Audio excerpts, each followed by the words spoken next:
Sunday morning, just got done feeding the animals. I come around the corner where I have my raccoon trap set up, and we've got a skunk. So let's go take care of that. We're gonna go out back. Nate's been set up a trap for crickets, and he's using a towel to catch them. I'm gonna go grab that so we can wrap the trap up.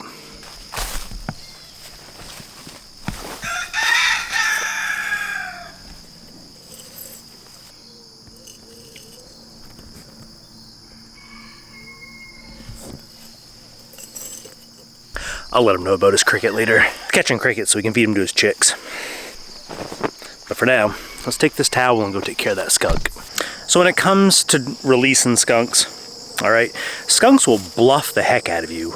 You know, they'll actually, as you start to approach a skunk, they'll stomp the ground a whole bunch. Like, some skunks are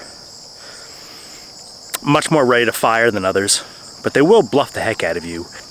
They've only got so much gas in the tank, and then they have to wait for it to replenish. So if they spray you, they may not have any more defenses left. So they're very in many ways, kind of hesitant to spray in a lot of ways. So usually some of the easiest ways to go is by covering the trap. You can use a towel, whatever. Usually, I covered another video, you can cover your traps with plastic bags, works just fine. There are skunk-specific traps that I will talk about shortly after this. Basically, because it's going to be kind of tricky to film a skunk and put this fabric on at the same time, I'm going to cover the trap, and I'm basically going to hold this in front of me to kind of block its vision, and I will slowly advance, and as it starts stamping its feet, I will slow down and wait. Maybe I'll say something nice to it, maybe not. Kind of tired today. When it stops stamping, I'll advance again slowly.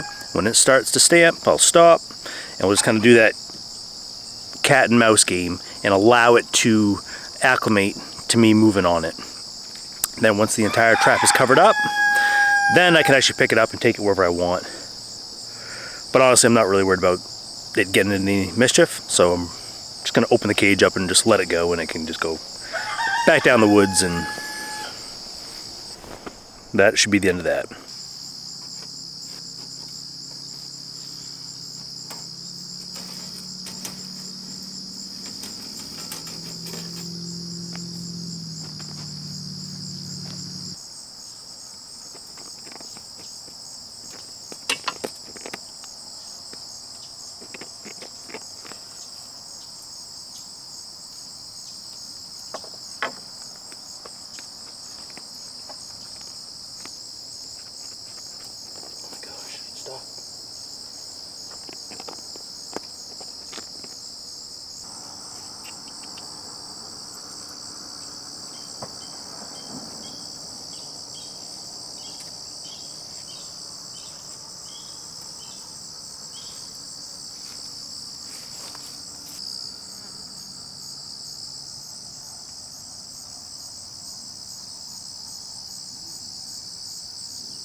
Alright, so there's that. Let's go in the barn.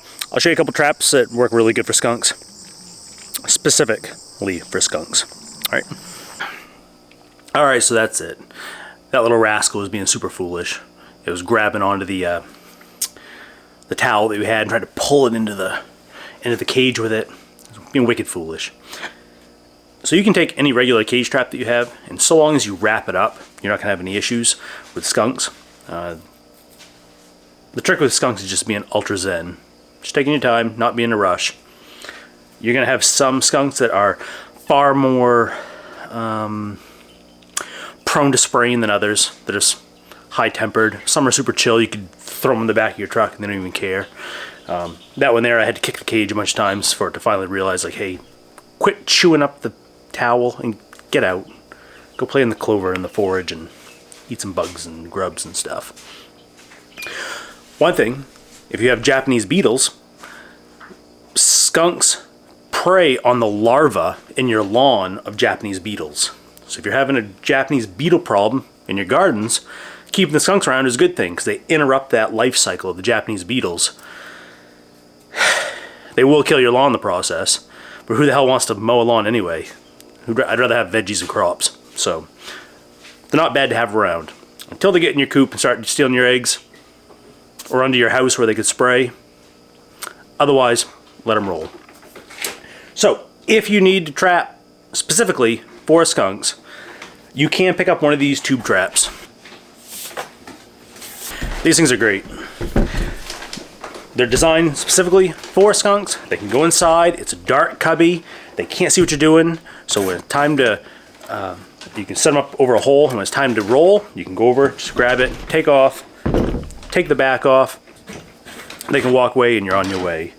They say that they're spray proof because the skunk can't arch itself up to spray, but skunks can still spray even if they haven't fully arched all the way. Especially young ones that can't even control their scent glands. They're just gonna walk along and be spraying, you know, just like dribbling out of them, and it's gonna spray. So it can happen for sure if they're startled or scared enough, if you just drop it.